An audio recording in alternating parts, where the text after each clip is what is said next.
This is the Kremlin, citadel of Russian communism.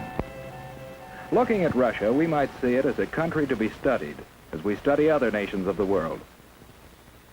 Yet we know that Russia today is regarded as a grave threat to our nation, to our freedom, to the peace of the world.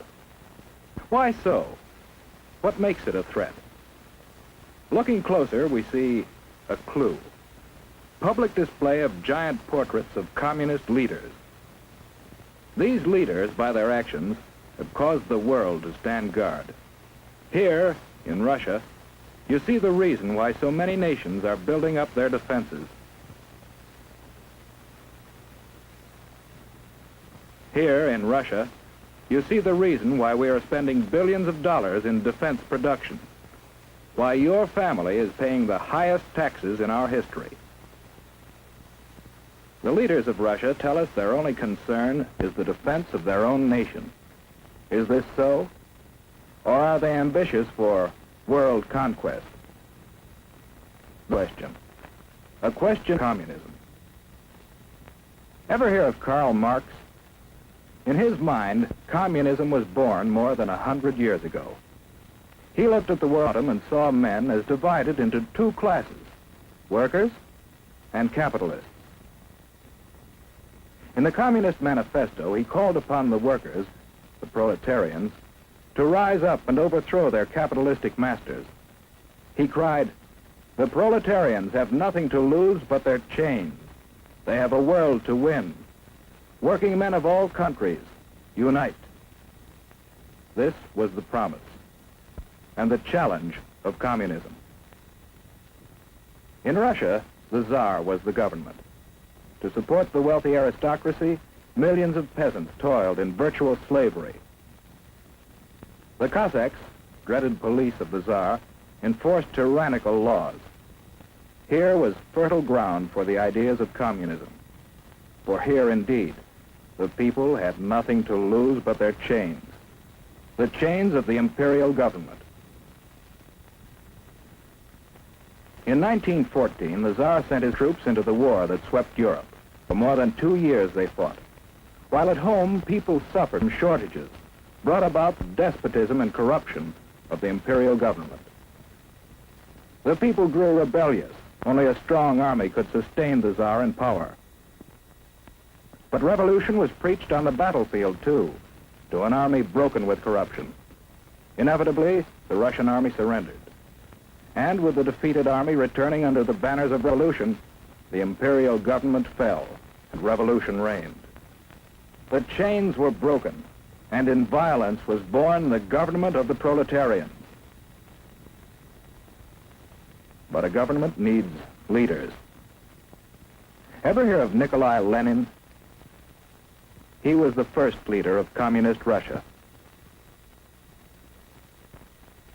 Leon Trotsky was another. Lenin lived but a few years, and out of the vicious struggle for power that followed his death, Joseph Stalin emerged as undisputed leader. Here was a new face, but in the background was an old one, Karl Marx.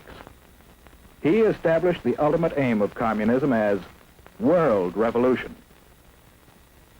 And the rulers of communist Russia, while firmly establishing their authority at home, created an international organization to stir up revolution throughout the world. Communism was on the march.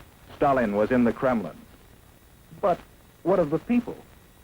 The proletarians who had fought to win a new world. Their new world might look promising, but although the land had been taken away from the capitalists, the workers didn't get it.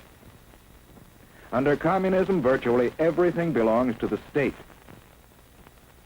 The individual has little right to own property or to plan his own life. He's told where to work with his employer. Little freedom to leave his job or seek a better one. Whereas we believe, and our religions teach, that the individual is all important, communism denies religion and debases the individual to a part of the vast machine that powers the state. Children are taken early and molded to fit the machine. Here is no search for truth, The government writes the textbooks, and the children are taught to accept communism and their fate without question. The Kremlin runs all elections, and the outcome is always the same. If anyone dares to disagree, he's given a speedy trial without benefit of jury. Such traitors may be immediately executed or sent off to prison. The proletarians have nothing to but their chains. They have a world to win. Although the people of Russia gained little, the rulers gained mightily in power. They built up a giant war machine, looking forward to the day when their flag would fly over the entire world. Then came the rise of Nazi Germany, another power bent on world conquest. The two nations joined forces, and Russia, believing itself safe from aggression, launched an invasion of Finland and other neighboring nations. For the first time, the world learned that the communists were no longer waiting for world revolution, but were now resorting to outright military aggression to extend their power. After the Nazis turned on their former allies, we supplied Russia with immense quantities of military equipment to wage war against our common foe. And how did Russia come out of the war? In 1917, at the time of the revolution, Russia was already a land of vast area.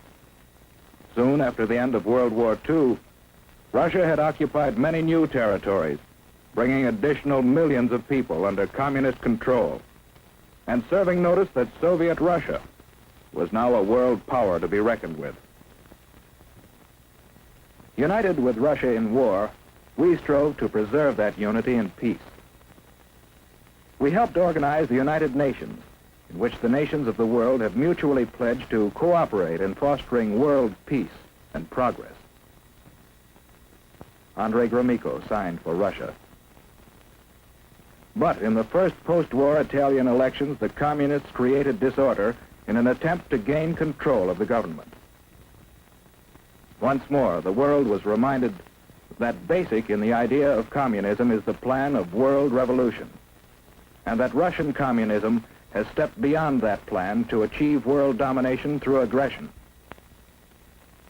In Indochina and Malaya, communist aggression has incited rebellion against established government. In France, communist aggression has fomented strikes against essential industries in attempts to discredit the free government. In Iran, the communists have incited rioting and have preached hatred and distrust of the Western nations. In Eastern Germany, they have openly opposed the West. In China, the communists have established their own puppet government.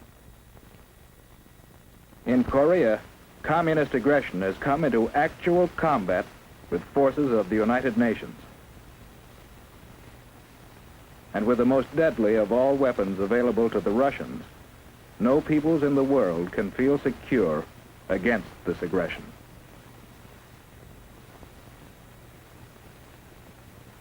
How are we meeting this challenge? Yes, one way is by helping the free world fight starvation and poverty and suffering, conditions that pave the way for communist infiltration. We are also supplying equipment for the free nations to develop their own resources and raise their living standards. Another way we are meeting the challenge is by military alliance with some of the other free nations for mutual aid in opposing direct communist aggression. And we are building up our own military defense. But do these preparations mean that we have abandoned hope for peace? No. In the United Nations, we are continually seeking a workable plan for living in peace with communist Russia. Because we want peace, but we do not want this. We believe in freedom. Freedom, born of the conviction that every person is a child of God and is therefore of supreme worth. For these people, for ourselves, for everyone. We want freedom, not tyranny.